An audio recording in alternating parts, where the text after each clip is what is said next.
যে আপনারা অলরেডি অবগত আছেন যে 19 তারিখে মহামান্য হাইকোর্ট একটি নির্দেশনা দিয়েছেন একটি রিটের প্রেক্ষিতে যে 3 দিনের মধ্যে ব্যাটারি চালিত রিক্সা ঢাকা মহানগর এলাকায় বন্ধের জন্য।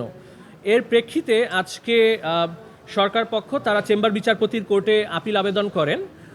মাননীয় চেম্বার বিচারপতি আজকে হাইকোর্টের আদেশের উপর স্থিতাবস্থা বজায়ের জন্য নির্দেশনা দিয়েছেন এবং 1 মাসের মধ্যে হাইকোর্টের রুলটি নিষ্পত্তির জন্য নির্দেশনা দিয়েছেন।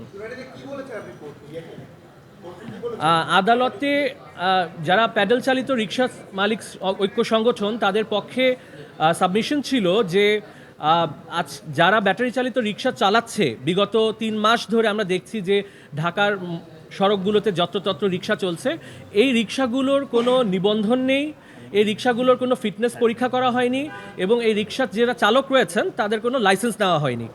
এই প্রেক্ষাপটে আমরা আদালতকে বলেছি যে যেহেতু তাদের কোনো লাইসেন্স বা ফিটনেস নেই, তারা সড়কে চললে এটি সম্পূর্ণ অবৈধ এবং বেআইনি হবে। এবং তার সাথে আমরা আদালতকে বলেছি যে আপনারা অবগত আছেন যে 19শে নভেম্বর জাহাঙ্গীরনগর বিশ্ববিদ্যালয়ের মার্কেটিং ডিপার্টমেন্টের একজন ছাত্রী তিনি তার নিজের ক্যাম্পাসে চলাচলের সময় ব্যাটারি চালিত রিক্সার ধাক্কায় মর্মান্তিকভাবে মৃত্যুবরণ করেন এবং এই রিক্সাগুলো চলাচলের কারণে আজকে আপনারা দেখবেন যে বিভিন্ন সড়কে দুর্ঘটনা ঘটছে, জনগণের যে নিরাপদ সড়কের আকাঙ্ক্ষা এটি ব্যাহত হচ্ছে।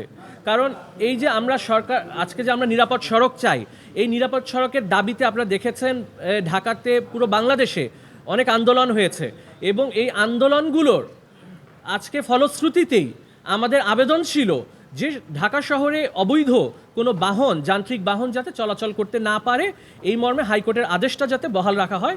মাননীয় চেম্বার বিচারপতি উনি আদেশটি স্থগিত করেননি, উনি স্থিতাবস্থা বজায় রেখেছেন, যেটির মানে হচ্ছে যারা এখন বিদ্যমান ঢাকায় ব্যাটারি চালিত রিক্সা চালাচ্ছেন বা চলছে, এই রিক্সাগুলো চলাচলে কোনো বাধা নেই। আচ্ছা, কোর্ট তো এই ব্যাটারি চালিত রিক্সা নিয়ে একটু অসন্তোষ প্রকাশ করেছেন যে এগুলো কিভাবে চলছে।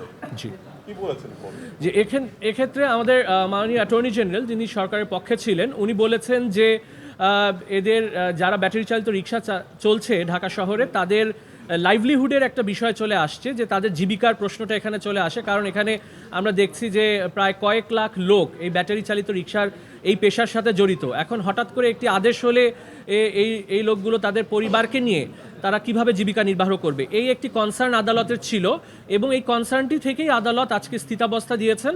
কারণ যেখানে জীবিকার প্রশ্ন, লাখ লাখ মানুষের জীবিকার প্রশ্ন, এই বিষয়টি আদালত গুরুত্ব অনুধাবন করেছেন এবং এই জন্যই স্থিতাবস্থা দিয়েছেন। কিন্তু এই না, এটি কোনো এই রিটটি কোনো ব্যক্তি স্বার্থে করা হয়েছে, ব্যক্তি স্বার্থেই হয়েছে। এই রিটটি কিন্তু আমি একটু ক্লিয়ার করি আইনের বিষয়টা, যে এই রিটে যারা রিট আবেদনকারী তারা নিজেরাই রিক্সা মালিক এবং তারা 2টি সংগঠনের প্রতিনিধিত্ব করছে।